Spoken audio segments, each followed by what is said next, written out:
এই যে মেশিনটা দেখতে পাচ্ছেন, এই মেশিনটায় ঠিক কাস্টমার বলছে মেশিনটা ঠান্ডা খুবই কম হচ্ছে। আমি যে দেখলাম মেশিনটা একদমই ঠান্ডা হচ্ছিল না। তার কারণ আগে যে টেকনিশিয়ান কাজ করেছিল এটা কিন্তু লিকেজ হয়ে গেছিলো। আর কুলিং কয়েলে কাস্টমার কোনোভাবে ভুল করে লিকেজ করে ফেলেছিল, সেই লিকেজটা রিপেয়ার করে কিন্তু গ্যাস চার্জ করেছিলাম, বাট চোকিং হয়ে গেছিলো।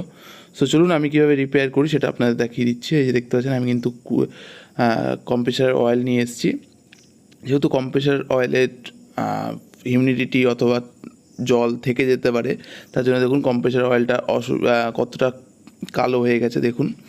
আর দেখুন নতুন অয়েলটা একদম চকচক করছে, দেখুন কী পরিমাণে কালো, আর এতে জলও রয়েছে আমি দেখেছি। আর এই যে দেখতে পাচ্ছেন নতুন কিন্তু আমি কম্প্রেসার অয়েল দিয়ে মেশিনটাতে গ্যাস চার্জ করব।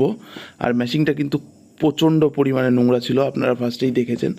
আমি কিন্তু ওই নোংরাটাও ক্লিন করে দেবো যাতে এয়ার ফ্লো অথবা হিট ট্রান্সফারটা খুব সুন্দর মতো হতে পারে। এই দেখতে পাচ্ছেন কিন্তু আমি কিন্তু প্রত্যেকটা জিনিস সুন্দর মতো ক্লিন করে দিয়েছি। আর এই যে দেখতে পাচ্ছেন ভ্যাকুম করে আমি প্রত্যেকটা জয়েন্ট সুন্দর মতো লাগিয়ে দিয়েছি। আর তারপরে কিন্তু আমি গ্যাস চার্জ করে দিচ্ছি।